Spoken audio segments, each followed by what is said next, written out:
अपनापन कहीं ना होना चाहिए, अपनी कोई चाह नहीं होनी चाहिए, अपनी कोई शर्त नहीं होनी चाहिए, तभी रस में प्रवेश होता है। यहां बहुत सी हमारी मांगे हैं, इसके कारण हमारे हृदय में वृंदावन में रहते हुए रस की बात सुनते हुए भी रस जागृत नहीं हो पाता।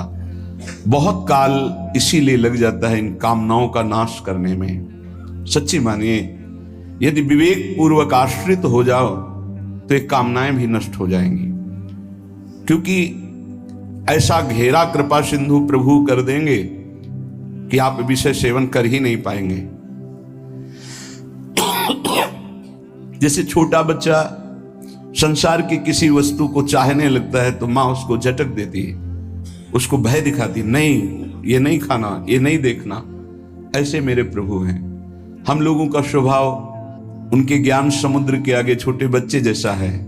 जैसे बच्चे खिलौनों में आकर्षित होते हैं, ऐसे माया के रचे हुए विविध खिलौनों में पूरा का पूरा जीवन बर्बाद कर देते हैं। कोई बड़े भाग्यशाली होते हैं जो इन खिलौनों से खेलना बंद करके रोना शुरू कर देते हैं कि अब मुझे खेल नहीं, अब मुझे अपनी मां की गोद चाहिए। वो बच्चा जैसे रोता है, ऐसे रुरुदु सुस्वरम राजन कृष्ण दर्शन लालसा। हमारा हृदय रोने लगे, मुझे प्रिया लाल चाहिए, मुझे भगवत प्राप्ति करनी है। ये बड़ी दुर्लभ बात है और ये रसिक संग से आ ही जाती, क्योंकि ऐसा घेरा होता है। मन विषयों को चाहता है, विषय मिलेंगे नहीं तो फिर लगता है अब इससे बचे कैसे। तो राधा वल्लभ श्री हरिवंश ये बचने का सिद्ध उपाय है। राधा वल्लभ भजत भज भली भली सब होए। कोई भी चित्त वृत्ति आपको फंसा नहीं पाएगी, सब भला होगा। होए विषय विषनाश, होए वृंदावन बस गति, होए सुदृढ़ सत्संग, होए रस रीति अगाधा, होए सुजस जग प्रगट, होए पद प्रीति सुराधा। राधा वल्लभ राधा वल्लभ राधा वल्लभ ये स्वयं जपो, और जिनके मुख से निकलता है उनकी चरणों में प्रणाम करो, उनकी चरण धूलि माथे पे धारण करो।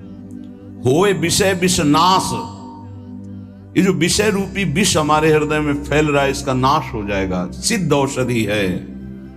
जासु नाम भव भेषज, इस संसार रूपी महान फसाव से बचाकर सच्चिदानंद में स्थित करने की सिद्ध ये पद्धति है।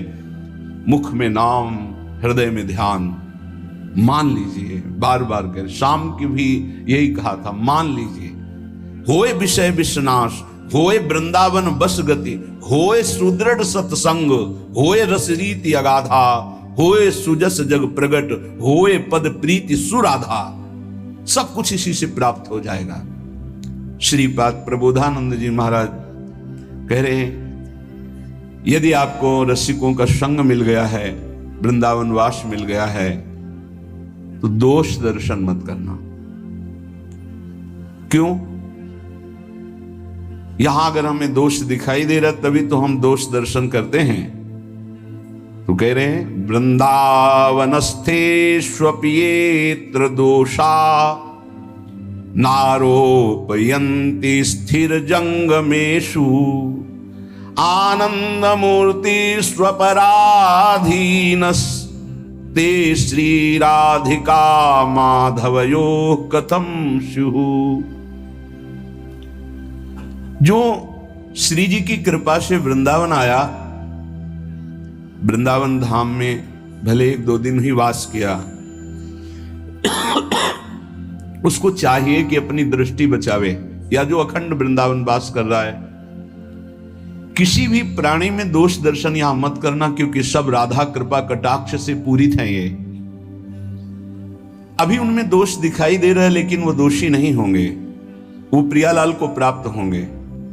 आप ये विचार कीजिए कि प्रियालाल की कृपा से इनको वृंदावन वास मिला है, इनकी किसी साधना से नहीं मिला है। तो हो सकता है इनमें कोई असाधन हो, इनमें कोई त्रुटि हो, इनका स्वभाव कुछ बिगड़ रहा हो, पर महारानी जी ने पास कर दिया, इन्हें अपने महल में रख दिया, तो हम इन्हें प्रणाम करते हैं। हम इनके दोष दर्शन नहीं करेंगे। बोले यदि दोष दर्शन किया तो तो बोले दोष दर्शन यदि किया वृंदावन वासियों के प्रति, वैष्णवों के प्रति, तो राधा माधव कभी आप पर प्रसन्न नहीं हो सकते। फिर जीवन का लाभ क्या रहा? श्री राधिका माधवयो कथम शिव, वो आपसे कैसे प्रसन्न हो सकते हैं? उनके द्वारा स्वीकार किए हुए नीच जनों पर आप दोष दर्शन करें। नहीं, दोषी हैं तो कह तो रहे कि हो सकता है उसमें दोष हो, पर वो रहेगा नहीं, उसका दोष नष्ट हो जाएगा, क्योंकि प्रियालाल ने स्वीकार किया है। इसीलिए गीता में श्री भगवान जी ने कहा है अपिचेत सुदुराचारो भजते माम अनन्य भाग साधुर्य समंतव्य सम्यक व्यवसिता हिसा। वो सांगोपांग दुराचार पापाचार करता रहा है, उसके मन में एक बात आ गई कि मैं बहुत पापी हूं, सत्संग सुनकर या जैसे भी, मेरा उद्धार तो सिर्फ भगवान की करुणा से हो सकता है, और उसने अंदर से भगवान का आश्रय ले लिया। अब उसे तुम पापी नहीं कह सकते हो। भगवान कह रहे हैं साधुर्य समंतव्य, अब उसे साधु मानो। साधु को साधु मानने के लिए कभी आज्ञा नहीं दी गई। वो साधु नहीं है, वो पाप आचरण करने वाला पापी रहा है, दुराचारी रहा है, पर उसने भगवान का आश्रय ले लिया है। अब भगवान कह रहे हैं करो सद्य ते साधु समानम, मैं साधु बनाऊंगा। अब वो साम दाम और दंड भेद से सीधे रास्ते लाऊं, नकली से बनाऊं असली, भगत मेरे मुकुटमणि। भगवान की विशुद्ध कृपा होती है। ये अनंत जन्मों के ऐसे दुर्वासनाएं परत की परत छुपी हुई कि साधन भजन करते हुए भी वो निकलती रहती हैं। अगर जरा संग हो जाए अंदर की वासना का तो हमको कहीं ना कहीं आसक्त कर देती हैं। बड़े कृपालु हैं, वो हमारी चूक को ना देख करके वो करुणा करते हैं और हमें आगे बढ़ाते हैं। श्रीपाद कह रहे हैं यदि आप ऐसा करेंगे तो राधा माधव आप पर कभी प्रसन्न नहीं होंगे। दोष दर्शन की आगे के श्लोक में निंदा की बात कर रहे हैं। ये वृंदावन वासी निंदन रता, ये वान वृंदावनम श्लाघन्ते तुलयन्ति, ये चकुधियो केनापि वृंदावनम, ये वृंदावनमत्र नित्य सुख चिद रूपम सहन्ते नवा, तै पापिष्ठ नराधमैर्भवतु स्वप्नेपि में संगति। जो वृंदावन वासी हैं, जिन्होंने आजीवन वृंदावन वास का नियम ले लिया है, यदि कोई उनकी निंदा कर दे, श्रीपाद कहते हैं कि पापिष्ठो नराधमई, सारे पुण्य उसके नष्ट हो जाएंगे। वो महापापी कि जो दुर्गति होती है उसको होगी। नराधमई, वो समस्त मनुष्यों में अधम गति को प्राप्त होगा। वैसे भी सिद्धांत में ध्रुवदास जी ने वर्णन किया है, पर निंदा किए ते आवत नहीं कछु हाथ, मूर्ख पर्वत पाप को ले चल अपने साथ। दूसरों की निंदा करने से हाथ तो कुछ लगता नहीं, और पाप की पोटरी सर पर रखकर नरक जाना होता है। और कहीं भक्तन निंदा तो अति बुरी भूल करो जिनको, भक्तों की निंदा तो भूल कर मत कर देना कि सुकृत बहु जन्म के, क्षण में डारे खोए। एक क्षण में निंदा की भक्त वैष्णव महापुरुषों की, सब सुकृत नष्ट हो गए, सब भाव नष्ट हो गया। यदि कहीं तुमको ऐसा लगता है कि ये गलत है, तो प्रियाजू से प्रार्थना करो कि मेरी दृष्टि पावन कर दो। आपने इनको पसंद किया, आपने स्वीकार किया, आपके महल में रह रहे पर मुझे दोष दर्शन हो रहा, स्वामिनी मेरी दृष्टि को बदल दो। श्री वृंदावन के वास करने वाले की पूरी जिम्मेवारी प्रिया प्रीतम ले लेते हैं, तो परम वंदनीय और प्रशंसनीय हो जाते हैं। चाहे वो ये क्रूरापि पापिनो न तो सताम संभाव से दृश्या से। क्यों? क्योंकि अब वो ठीक हो जाएंगे, पक्का ठीक हो जाएंगे। प्रिया प्रीतम बहुत कृपालु हैं। अगर कोई भी शास्त्रों को, भक्तों की महिमा को पढ़ के देखो तो दो चार की बात नहीं कहते, प्रायः ऐसे रहे जो माया में बहुत ही भ्रमित थे और सत्संग के द्वारा, संत साधु महात्माओं की कृपा के द्वारा वो ब्रह्म ऋषि बन गए, वो महापुरुष बन गए भगवान की आराधना करके। तो ऐसा नहीं है कि कोई गलत है तो उसको परम पद नहीं मिल सकता, नहीं, वो गलती का सुधार हो सकता है।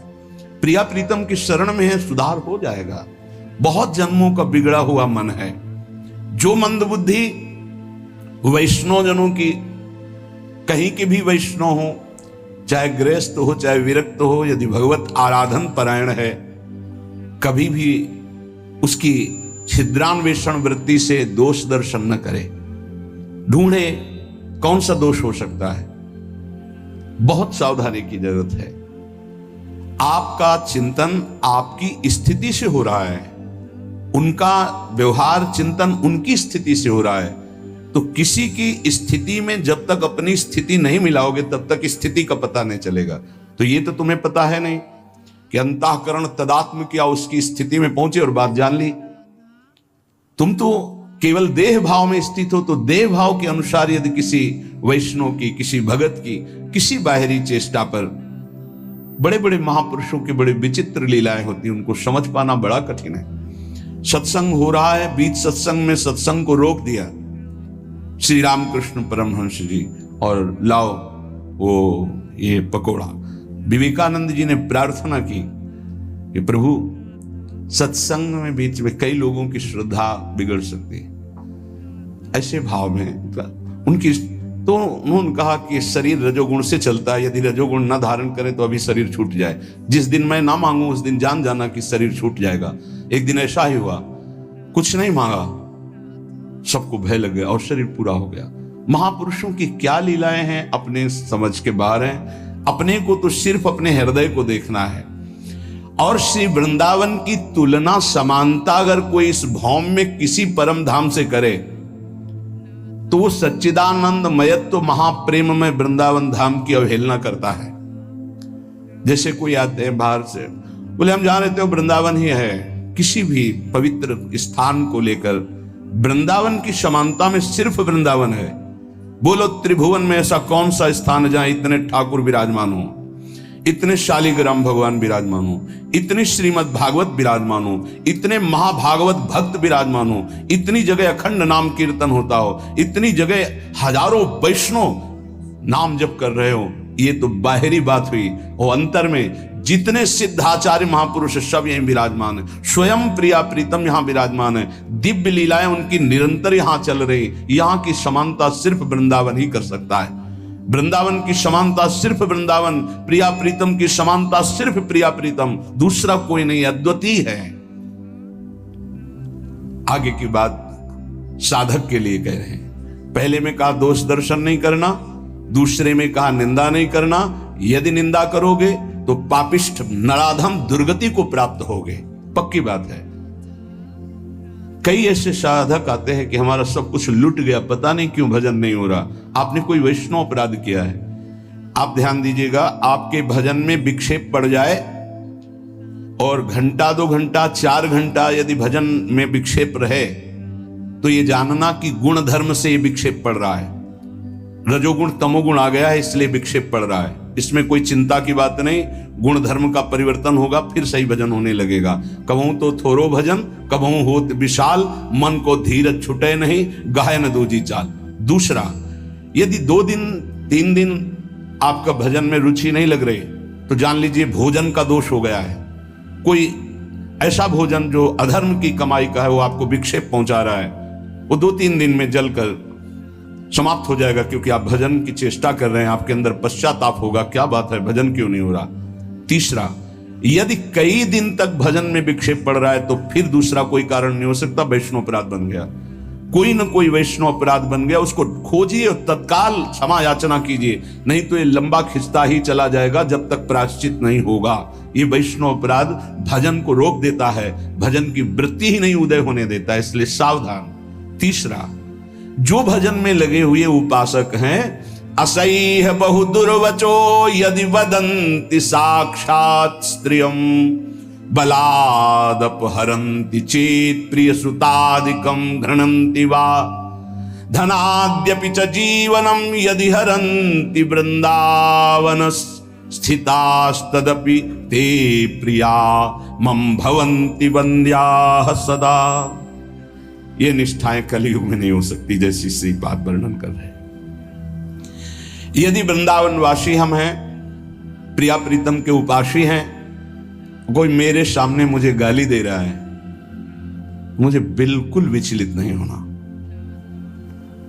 ये यहां तक तो आगे जो वर्णन करें वो शायद ही कोई ऐसा असंभव इस समय वर्तमान में, जैसे रसिकानंदमाल में कुछ महाभागवतों के चरित्र हैं, असंभव कि वैसा कोई कर ले। किसी के पुत्र को कोई मार दे और उसका चरणामृत उतारे। बड़ा आत्मनिष्ठ महापुरुषों का वर्णन है रसिकानंदमाल में। यहां ऐसा ही कोई असह्य दुर्वचन गाली मुझे दे, मैं वृंदावन का आश्रय प्रिया प्रीतम कर लिया हूं, तो मेरा कर्तव्य है सह जाना। यद्यपि ये भी कठिन पर ये सह सकते हैं, लेकिन आगे जो लिखा है कैसे उसका वर्णन करें। मेरे सामने जबरदस्ती यदि मेरी अर्धांगिनी, मेरे पुत्र, मेरी संपत्ति, उसका अलग अलग भाव लिखा है। स्त्रियं बलाद अपहरन्ति, प्रिय श्रुतादिकम घृणन्ति, धनाद्यपि च जीवनम यदि हरन्ति, वृंदावन स्थितास्तदपि ते प्रिया मम भवन्ति वंद्या सदा। गजब की बात है, गजब की है। कोई भगवान ही हृदय में आके बैठ जाए उस भक्त के, तो ये बात हो सकती है। यदि मेरे प्रियजनों का इसमें तो घृणन थे, अंग भंग कर देना, मारना पीटना, तो भी मैं जो प्रिया प्रीतम का उपासी है, वृंदावन का आश्रय लिए वैष्णव है, मैं हाथ नहीं उठाऊंगा, मैं दुर्वचन नहीं बोलूंगा। धन, पत्नी, पुत्र आदि के साथ अभद्र व्यवहार कर रहा है, मैं उस पर हाथ नहीं उठाऊंगा, मैं उसको दंड नहीं दूंगा, मैं दुर्वचन नहीं करूंगा। तो क्या ये मेरे प्रियाजू का जन है, ये वृंदावन का आश्रित है। ते प्रिया मम भवंति वंद्याहा, मैं सर ही झुकाऊंगा, वंदना ही। ये बहुत कठिन बात है नहीं, ये इतनी बड़ी स्थिति। ऐसा रसिकानंदमाल में कई भक्तों के चरित्रों में पाया गया है। गजब की निष्ठा। ये निष्ठा तो केवल नाथ सकल संपदा तुम्हारी, मैं सेवक समेत सतनारी, पूरी दृढ़ निष्ठा। श्रीपाद कह रहे हैं कि ऐसे को श्यामा श्याम की प्राप्ति के लिए कोई अन्य उपाय करने की जरूरत नहीं, स्वयं श्यामा श्याम वर्ण कर लेते हैं। मेरे संबंध से, मेरे धाम के संबंध से तुमने क्षमा किया, तो हम तुम्हारे सारे अपराधों को क्षमा करते हैं और स्वीकार करते हैं। परस्वस्तेयैक व्यसनमपि नित्यं परवधू, प्रशक्तं विश्वेशामः बहुधा हिंसकमपि, दुराचारं लोभाद्युन्पहतमपि भ्रात तरुणम्, दिवान्धस्तं वृंदावन गत जन्म नाम गणे। श्रीपाद ये वृंदावन महिमामृत पूर्ण होने जा रहा है, बड़ी जोर की बात कर रहे हैं। ये बहुत ऊंची कोटि की निष्ठाएं हैं। देखो बहुत सावधान रहना, महापुरुषों की आखिरी बातों को समझ पाने के लिए बहुत उत्तम स्थिति होनी चाहिए। बहुत विचित्र बात है। पीछे से इस श्लोक का अर्थ करते हैं कि जिसने अखंड श्री वृंदावन का वास स्वीकार कर लिया और शरणागत हो गया वैष्णव पद्धति से, वो अभी उगता हुआ सूर्य है, अभी प्रकाश नहीं हुआ, बस उगने वाला है। इसलिए तुम कहीं भूल न कर देना उसके साथ। अगर वो तुम्हें दिखाई दे रहा है कि कुछ अपहरण कर रहा है आपका, इसमें तो बहुत विचित्र ढंग से वर्णन किया है। वो सबकी क्षमता नहीं, इसलिए उसकी व्याख्या नहीं करते हैं। क्योंकि अगर बुद्धि उस स्थिति में नहीं है तो लगेगा महापुरुष ऐसा क्यों बोल रहे हैं। क्योंकि साधारण धर्म का पालन करने वाला भागवत धर्म को नहीं जानता, और भागवत धर्म में स्थित प्रेम धर्म को नहीं, और जो प्रेम धर्म में स्थित है वो साधारण धर्म को भी जानता है, भागवत धर्म को भी जानता है, प्रेम धर्म को भी जानता है। ये प्रेम धर्म में स्थित महापुरुष हैं जो पूर्ण भगवद आश्रित है। ऐसे ही महापुरुषों ने भगवान को दिखा दिया है कि ये जीवन आपका है, ये जीवन आपका है। आरा चलवा दिया भगवान ने तो आह नहीं निकली। ये 22 बाजारों में मार कोड़े खाल खींच ली गई, हरि बोल के सिवा एक शब्द नहीं निकला। ये उच्च कोटि के कारक महापुरुष हैं। अपने लोग सुनकर भयभीत हो जाएंगे कि ऐसी क्या, बहुत इसका कैसे अर्थ करें। इसकी स्थिति तो दिव्य महापुरुषों की जब तक स्थिति नहीं होगी तब तक इन शब्दों को नहीं समझ पाओगे जो इसमें। उदित बाल सूर्य समस्त अंधकार का जैसे नाश कर देता है, ऐसे प्रिया प्रीतम की शरणागति में है, वृंदावन वासी है। अब उदय होने वाला है उसके ऊपर ज्ञान प्रकाश, प्रेम प्रकाश। अब उसको आप निंदनीय मत समझिए, किसी समय कृपा हो जाएगी और वो महापुरुषों की वंदनीय स्थिति को प्राप्त हो जाएगा, क्योंकि श्यामा श्याम का है। जैसे बहुत रफ्तार से गाड़ी चल रही है, उसको एकदम ब्रेक मारो तो भी घसीट ही जाएगी, ऐसे ही शरणागति का कुछ होता है।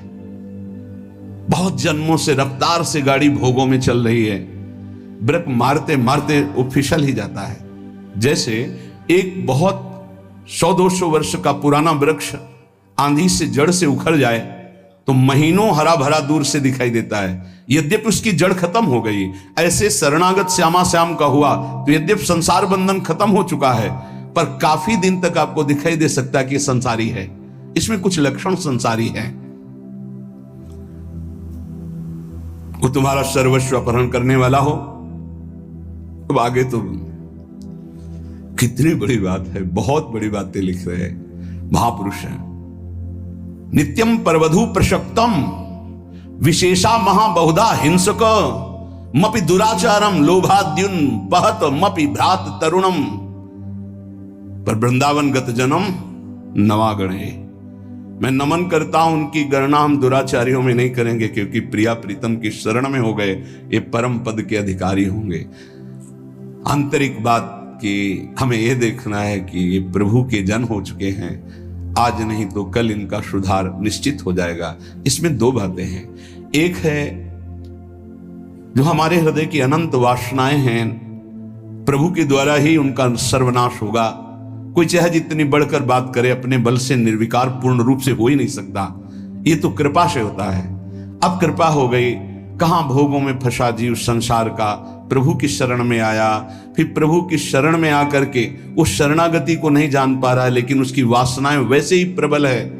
पर उस शरणागति जिनकी हुई है वो जान रहे हैं कि मेरे आश्रित हुआ है, मेरी माया प्रबल है, वो चूक ना देख करके अपनी करुणा से उसका परम मंगल कर देते हैं।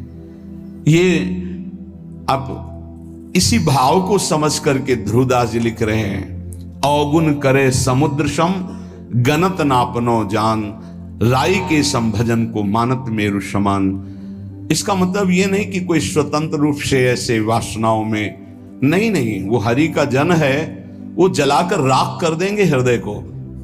उसको त्राहिमाम बोलना पड़ेगा और सही मार्ग में चलना पड़ेगा, पक्का। ये हृदय की बात कहते हैं। हमारा हृदय या आपका हृदय सब मायाकृत है। अगर माया से मुक्त हो रहा है तो केवल उनकी कृपा से हो रहा है, नहीं किसी की कोई बस नहीं। शिव विरंचिका मोहि को है बपुरान, अस जिय जानि भजी मायापति भगवान। अगर उपासक बहुत पापाचरण किए हैं, अब उपासना में रत है, तो कुछ उसकी ऐसी बातें होती है जिनका सुधार होना होता है, क्योंकि वो सिद्ध पुरुष नहीं है। हमें चाहिए कि अगर हमें दोष दर्शन होता है तो हम नमन करते हैं। भगवान जिन्होंने आपको शरण में लिया वही आपको शुद्ध करेंगे, जो हमें शुद्ध कर रहे हैं वही आपको शुद्ध करेंगे। हम भगवान से प्रार्थना करें कि जो साधक में दोष है उसको ऊपर कृपा करके उठावें कि दोष उसे छू न पावे, और हम पर कृपा करें कि हम दोष दर्शन न कर पावें और हम नाम जप करें। जब कोई नाम का आश्रय ले लेता है तो चाहे जितना उससे अपराध बन गया हो, हमारे शास्त्र कहते, ध्यान से सुनना, पापानलस्य दीप्तस्य मा कुर्वन्तु भयं नराः, गोविंद नाम मेघौघैर् नश्यते नीरबिंदुभिः। इतना पाप किया कि पापाग्नि उसको भस्म कर देती, नष्ट कर देती है। पाप का ऐसा प्रभाव है, विध्वंस कर देता है, पूरे के पूरे साम्राज्य को नष्ट कर देता है। न उसका लौकिक रहने देता है, न पारलौकिक कुछ रहने देता, सब नष्ट कर देता है। ये पाप बड़ा भयावह है, जिसे लोग अज्ञान के कारण सुख समझकर भोगते हैं, धर्म विरुद्ध, उसे पाप कहते हैं। धर्म का स्वरूप क्या है? जो शास्त्र कहता है कि करो उसे धर्म कहते हैं, जिसे कहता ना करो उसी को पाप कहते हैं। तो प्रायः जो भगवान का आश्रय नहीं लिए, सत्संग नहीं सुनते, नाम जप नहीं करते, तो पाप से नहीं बच सकते। जैसे लोग कहते हैं मैं भजन नहीं करता, अपना काम धंधा करता हूं, क्या भगवान की जरूरत है? तुम जान ही नहीं पाओगे, तुमसे अपराध बनते जाएंगे, पाप बनते जाएंगे, क्योंकि जो जानने वाली बुद्धि है वो नाम जप से प्रकाशित होती है। देहु कृपा करी बुद्धि प्रकाश, तो जस बरनो हरिवंश विलास।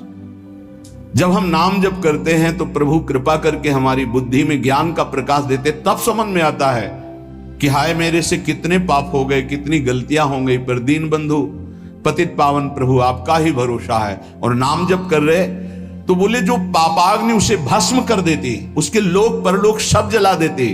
तो जहां कोई शुरू किया गोविंद गोविंद कृष्ण कृष्ण हरि हरि राम राम राधा राधा, तो बोले जैसे अग्नि प्रज्वलित होकर ज्वाला रूप धारण करने वाली थी, पर मेघ बरस गए तो वहीं की वहीं शांत हो गई। ऐसे ही नाम जापक के सारे पाप जो अग्नि रूप उसे जलाने के लिए थे, नाम रूपी मेघ उसको तत्काल शांत कर देता है। वो उसे भस्म नहीं कर पाती और स्वयं शांत हो जाती, अर्थात पापों का सर्वनाश भगवान नाम से हो जाता है। पर धैर्य पूर्वक जपते रहो, चाहे जितनी विपत्ति आवे, नाम मत छोड़ना। तुमको ऐसे लोग भी कहने वाले मिलेंगे कि जब से तुमने भक्ति शुरू की, नाम जब शुरू किया, देखा तुम्हारा अमंगल हो गया। सच्ची मानिए, अनंत जन्मों के पापों का शमन हो रहा है, तुम्हारा अमंगल नहीं हो सकता। कल एकांतिक में कहा था, जैसे भगवान की सामर्थ्य नहीं कि किसी का मंगल कर सके, क्योंकि वो मंगल भवन है, ऐसे ही परम मंगलमय भगवान का नाम, जिसकी जिह्वा पे नाम है, तो नाम जपत मंगल दिश दशहु, दसों दिशाओं में उसका मंगल होगा।